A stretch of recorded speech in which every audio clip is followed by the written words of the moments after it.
Good morning, welcome back to my channel. শুরু করছি আমি আজকের ভিডিওটি। আজকে সোমবার সকালবেলা চলে আসলাম তোমাদের সামনে। এখন 9:45 বাজে আর এখন করব আমি চা রুটির ব্রেকফাস্ট আর সাথে নিয়ে নিয়েছি লাড্ডু। ছেলে সকালবেলা বলছে যে আমার লাড্ডু খেতে ইচ্ছা করছে, লাড্ডু এনে দাও। তা 3 দোকান ঘুরে তারপরে লাড্ডু নিয়ে আসলাম, কেননা এই খাবারটা সব দোকানে রাখে না। তা ঘুরে ঘুরে পেয়েছি আর লাড্ডুটা এনেছি চায়ের দোকান থেকে। তার সামনে রুটি ছিল, মনে করলাম আমি তো বাড়িতে চা করবো, তো একটা রুটি নিয়ে যাই। তো রুটিটা নিয়ে এসেছি। এখন এখান থেকে অর্ধেকটা ছেলের জন্য রেখে দেবো আর অর্ধেকটা আমি খাবো। এই রুটিগুলো খেতে ভীষণ ভালো লাগে। এটার বেশি ভালো লাগার কারণ হচ্ছে এই যে পেছনটা একটু পোড়া পোড়া ভাব, এই কারণেই হচ্ছে বেশি ভালো লাগে। তা চলো আমি দুধ চা করে নিয়েছি, চাটা খাই, খেয়ে তারপর রান্না করতে যাব। সবজি কিছুটা কাটতে বসেছি, কাটছি, কমপ্লিট করে নিই, তারপর তোমাদের দেখিয়ে দেবো কি কি রান্না করব। তো সারাদিন আমার সাথে থাকো, দেখতে থাকো। আশা করছি তোমাদের আজকের ভিডিও অনেক ভালো লাগবে, আমার সাথে জুড়ে থাকো। কেমন লেগেছে আমার চাটনি?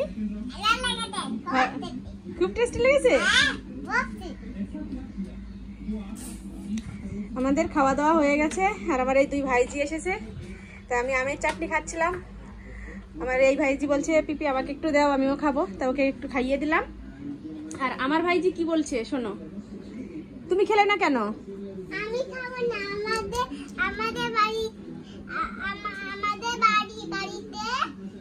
দারুণ খাবার রান্না হয়েছে।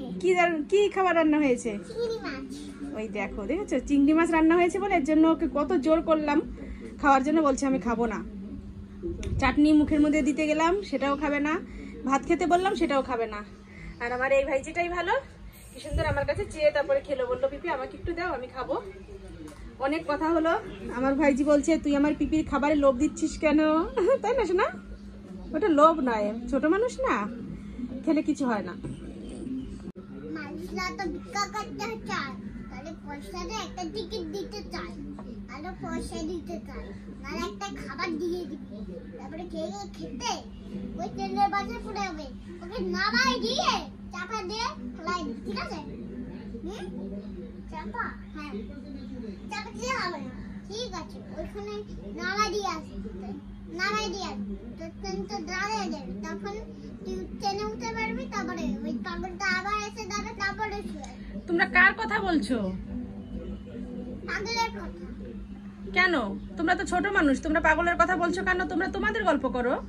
দাঁড়াও, আমার কথা শুনে। পাগলটা কিচ্ছু খায় না। স্নান করা, পুজো করা, খাওয়া দাওয়া সব কমপ্লিট হয়ে গেছে। আর এই যে ভাইজিরা এসেছে, ভাইজিদের সাথে এখন নানান ওদের গল্প শুনছি। সকালবেলা আসলে ওরা এই পাগলের গল্পটা করছে। দাঁড়া শোনা, বলি একটু কথা বলি। ওরা এই পাগলের কথা বলছে, তার পেছনেও একটা কারণ রয়েছে। সকালবেলা আমাদের এখানে একটা মানে মেয়ে পাগলি এসে বসে থাকে আমার ভাইজিদের উঠোনের সামনে। তোমাদের উঠোনে বসেছিল না শোনা? একটা বয়স্ক করে একটা ঠাম্মি বসেছিল না? অনেক কথা বলছিল সকালবেলা। মানে ওনার একটু মাথাটা খারাপ আছে, উনি নানান রকম মানে কথা বলে। কেউ একটু ওনার সাথে সাথে যদি কথা বলে, উনি তার সাথে মানে মুখ খারাপ করে গালি দিয়েও কথা বলে। তাই কালকে ওনার সাথে একটু কথা বলেছি, তাতে বুঝতে পেরেছি আজকে আর কোনো কথা বলিনি। আজকে সকালবেলাও এসেছিল। তো চলো ওরা গল্প করুক আর আমি এখন একটু সেলাইয়ের কাজে। হ্যাঁ বলো।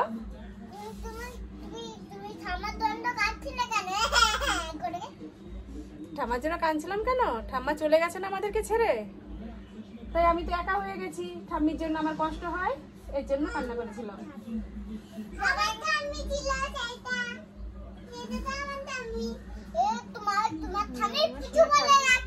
সোনার ঠাম্মিটা আমার সোনাকে ছেড়ে চলে গেছে, তাই না সোনা? তোমার মন খারাপ লাগে না তার জন্য? অনেক কষ্ট হয় না? এই যে পুজো দেওয়া হয়ে গেছে, আজকে সুন্দর করে সাজিয়ে দিয়েছি, জবা ফুল দিয়েছি। আর এর জন্য আজকে কিন্তু সিংহাসনটা একদম পরিপূর্ণ মনে হচ্ছে, যে না মনে হচ্ছে যেন পুজোটা ঠিকঠাক মতন হয়েছে। কেননা জবা ফুল না দিলে না ঠাকুরের আসনে ঠিক ফোটে না আসনটা। সুন্দর করে। হ্যাঁ বলো।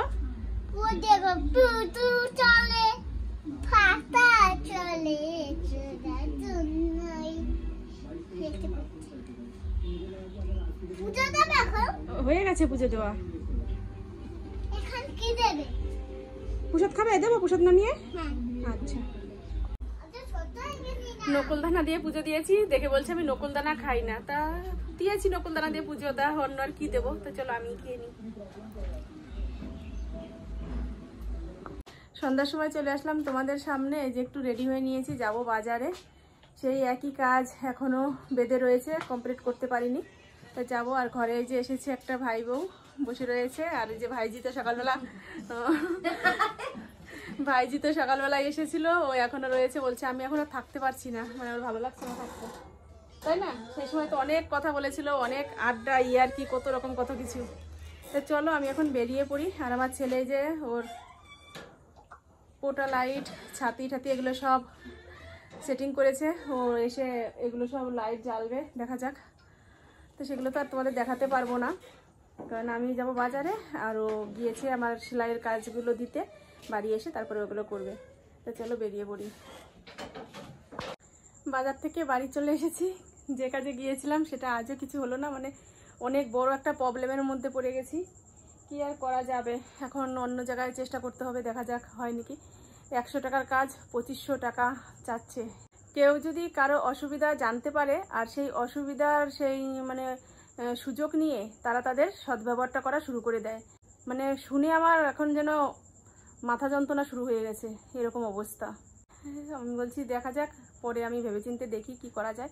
কারণ অন্য কোথাও দেখবো যেখানে একটু কমে পাবো, সেখান থেকেই তো কাজটা করব।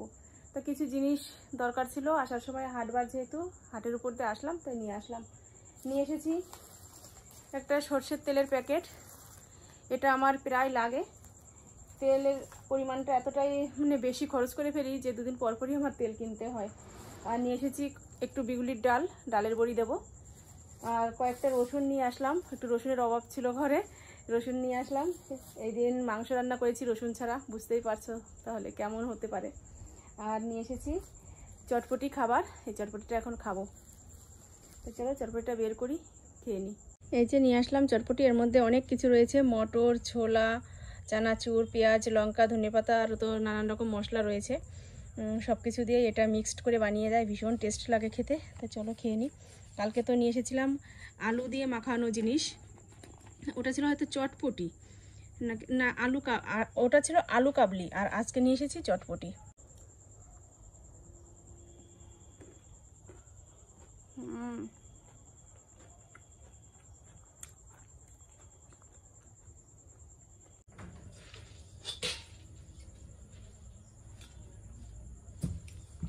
চলে আসলাম সব কিছু ঢালতে, ভেজাতে। এই যে তেল ঢালবো, বয়ম বলছি, বোতলের মধ্যে তেলটা ঢালবো। আর ডালগুলো ভেজাবো সব। আজকে ভিজিয়ে না রাখলে কালকে বড়ি দিতে পারবো না, তাই এখন এই যে এই ডালগুলো সব ভিজিয়ে রাখবো।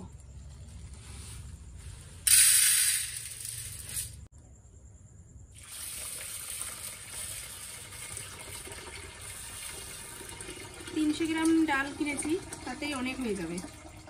আমি খুব বেশি মানে অনেক করে বড়ি দিতে পারি না, কারণ একা হাতে ডালগুলো বাটবো, তারপরে আবার সেগুলোকে ফেটে বড়ি দেবো।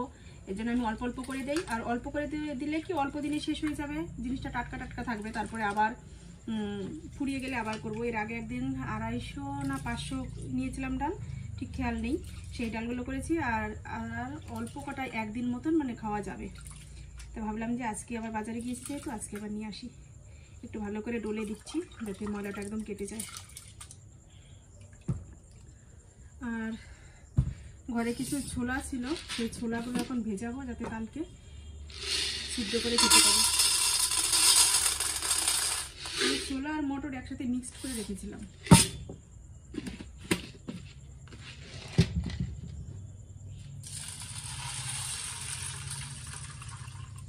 চলো এই দুটো মিট কেসের মধ্যে ভরে রাখি, কারণ বাইরে তো রাখা যাবে না।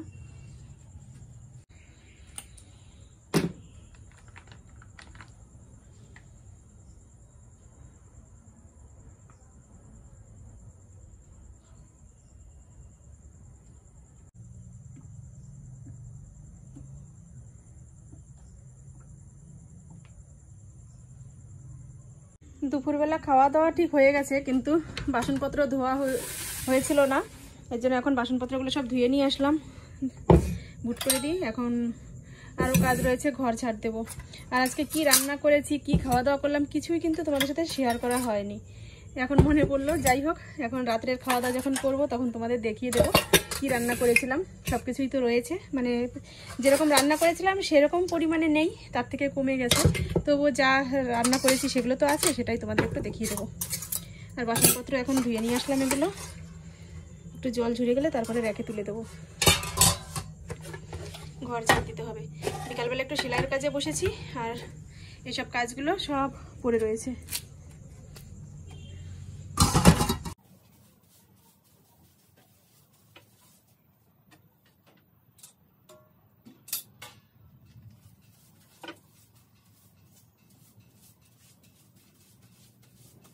সব কাজকর্ম এইমাত্র সারা হলো, আর এখন রাত্রের জন্য খাওয়া দাওয়া করে নেবো আমি। ছেলে তো ওই ঘরে ভ্যানের ওখানে বসে রয়েছে, আজকে আমি বসতে পারিনি, কারণ ঘরের এই সব কাজগুলো করতে হবে বলেই আমি বলেছি বাবা আজকে তুই বস, আমি এই কাজগুলো সেরে নিই। আর কি রান্না করেছি চলো সেগুলো তোমাদের দেখিয়ে দিই, তারপরে ভাত বেড়ে নিয়ে খেয়ে নেবো। আর বাবা এখনও দোকান থেকে আসেনি, বাবা আসতে একটু রাত হবে।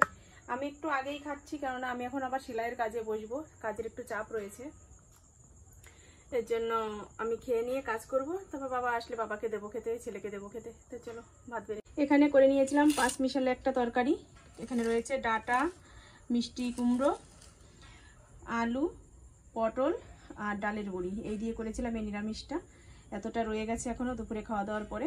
আর এখানে করে নিয়েছিলাম আমের টক, এই যে একটু ঝোলঝোল করেছিলাম টকটা, চিনি দিয়েছি অবশ্য। আর এখানে করে নিয়েছিলাম উচ্ছে আলু দিয়ে কই মাছের তরকারি। উচ্ছে আলু তো সব ফুরিয়ে গেছে, এখন শুধু পড়ে রয়েছে মাছগুলো। এই যে 4 পিস মাছ রয়েছে, আর বাবার জন্য তরকারি তুলে রেখেছি। এখন এখান থেকে 4 পিস নয় 3 পিস মাছ রয়েছে, ভুল বললাম। এখান থেকে আমি 1 পিস খাবো, আর ছেলের জন্য 2 পিস রেখে দেবো। খেতে বসে বললাম একা একাই খাবো এখন। তা চলো 1 পিস মাছ নিয়েছি, তরকারি নিয়েছি, আর এখানে যে নিরামিষ তরকারিটা নিলাম, এই দিয়েই খাওয়া দাওয়া করে নিই। আর টক এখন রাত্রে খাবো না, কারণ রাত্রে টক খেলে একটু অসুবিধা হতে পারে। তো চলো খেয়ে নিই, আর সেলাই বসতে হবে সেটা তো বললাম তোমাদের। তো ভিডিওটা আজকে এখানেই শেষ করছি। তোমরা ভালো থেকো, সুস্থ থেকো, আর আমার চ্যানেলটি সাবস্ক্রাইব করে দিয়ে আমার পাশে থেকো। আজকের মতো টাটা বাই বাই, আগামীকাল দেখা হবে। মেঘ মেঘ করছে, মানে মেঘে ডাকছে, রাত্রে বৃষ্টিও নামতে পারে।